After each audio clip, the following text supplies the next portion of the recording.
भारतीय सेना में भर्ती की नई स्कीम। अग्निपथ के विरोध में सुसाइड करने वाले युवक का परिवार अपने बेटे की मौत के लिए सरकार को जिम्मेदार मानता है। हरियाणा के रोहतक में बतौर पेइंग गेस्ट पीजी रहकर 2 साल से सेना भर्ती की तैयारी कर रहे जींद के लिजवाना कलां गांव के सचिन ने सुसाइड से चंद घंटे पहले ही अपने पिता सत्यपाल से बात की थी। 22 साल के बेटे के सुसाइड की खबर मिलने के बाद रोहतक पीजीआई में उसकी बॉडी लेने पहुंचे सत्यपाल को इस बात का मलाल है कि बेटे से बातचीत में वो उसके मन की बात को भांप नहीं पाए। उन्हें यकीन नहीं हो रहा कि कल शाम को उनकी सचिन से हुई बातचीत आखिरी थी और अब उनका बेटा कभी लौटकर नहीं आएगा। पिता ने कहा, आखिरी बार बात हुई तो मायूसी का एहसास नहीं हुआ। सत्यपाल के अनुसार कल शाम को जब सचिन से बात हुई तो उन्होंने उससे पूछा कि तुझे किसी चीज की जरूरत तो नहीं है। जवाब में उसने कहा कि सब कुछ है। इसके बाद उन्होंने बेटे से अच्छे से भर्ती की तैयारी करने को कहा। इसके बाद फोन कट गया। सेना से रिटायर्ड सत्यपाल ने अफसोस भरे लहजे में कहा कि अगर बातचीत में बेटे की परेशानी या मायूसी का जरा सा भी एहसास हो जाता तो मैं 35 किलोमीटर दूर गांव से दौड़कर रोहतक में उसके पास पहुंच जाता। उसकी कभी सुसाइड नहीं करने देता। दबबाई आंखों से आकाश की तरफ निहारते हुए सत्यपाल ने कहा, सचिन छोटा था इसलिए सबका लाडला था। बेटे की तरह उनका भी सपना था कि उनका खून उन्हीं की तरह फौज में भर्ती होकर देश सेवा करे। इस बीच सचिन की मौत से आहत लिजवाना कलां और उसके आसपास के 4 गांवों के लोगों ने शनिवार को जींद रोहतक रोड जाम करने की चेतावनी दी है। इन चारों की गांवों के बच्चे लिजवाना कलां गांव के स्टेडियम में सेना में भर्ती की तैयारी करते हैं। परिवार को सचिन से थी बड़ी उम्मीदें। जींद के ऐतिहासिक गांव लिजवाना कलां के सत्यपाल ने बताया कि वो खुद सेना में रहकर देश की सेवा कर चुके हैं। उनकी 4 बेटियां और 2 बेटे हैं। सचिन सबसे छोटा था। उसकी चारों बहनों और बड़े भाई मंगत की शादी हो चुकी है। मंगत बेरोजगार है। परिवार में केवल सचिन ही अविवाहित था। वो अपना और अपने परिवार का सपना पूरा करने के लिए 2 बरसों से रोहतक में रहकर आर्मी की भर्ती की तैयारी कर रहा था। परिवार को भी सचिन से बड़ी उम्मीदें थीं। देश सेवा के साथ साथ परिवार का खर्च चलाने के लिए वो सेना में भर्ती होना चाहता था।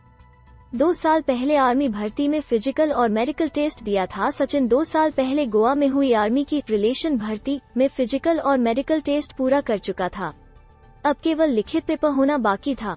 कोरोना और दूसरी वजहों से 2 साल में कई बार पेपर की तारीख आगे खिसकती रही।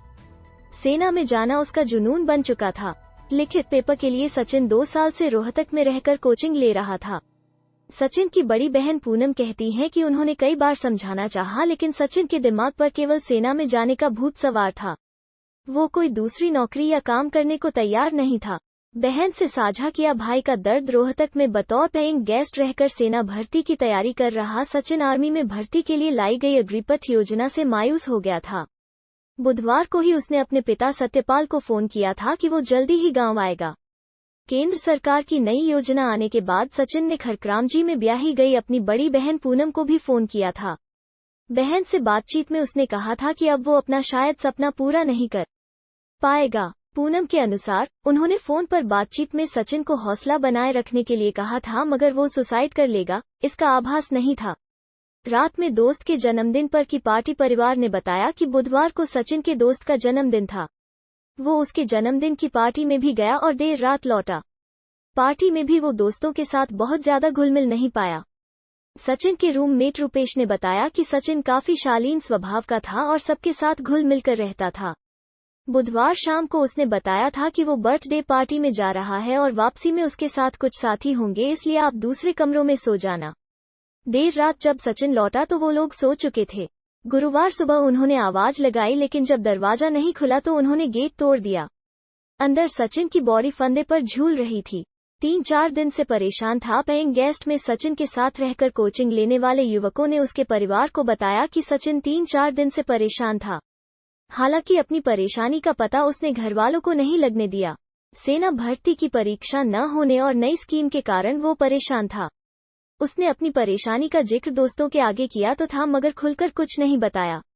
इसलिए दोस्तों को भी आभास नहीं हुआ कि सचिन आत्महत्या जैसा कदम उठा सकता है। पिता ने दिया युवाओं को संदेश। सचिन के पिता और पूर्व सैनिक सत्यपाल ने कहा कि किसी भी तरह के हालात में युवाओं को धैर्य बनाए रखने की जरूरत है। युवाओं को चाहिए कि वो अपने परिवार के हितों को देखते हुए ऐसा कोई कदम न उठाएं जिससे उनके परिवार को दिक्कत हो। सत्यपाल ने कहा कि शायद उनके बेटे का वक्त आ गया था। 4 गांवों के युवाओं में मायूसी। सचिन अपने गांव लिजवाना कला के स्टेडियम में ही आर्मी भर्ती की तैयारी करता था। इस स्टेडियम में लिजवाना कला के अलावा आसपास के अकालगढ़, मेहरड़ा और फतेहगढ़ के युवा भी आते हैं। यह सभी युवा सेना और पुलिस में भर्ती के लिए मेहनत करते हैं। सचिन की मौत से मायूस इन युवाओं ने कहा कि सरकार की गलत नीति की वजह से यह घटना घटी है। शनिवार को चारों गांवों के युवा जुलाना पहुंचकर जींद रोहतक मार्ग को जाम करेंगे।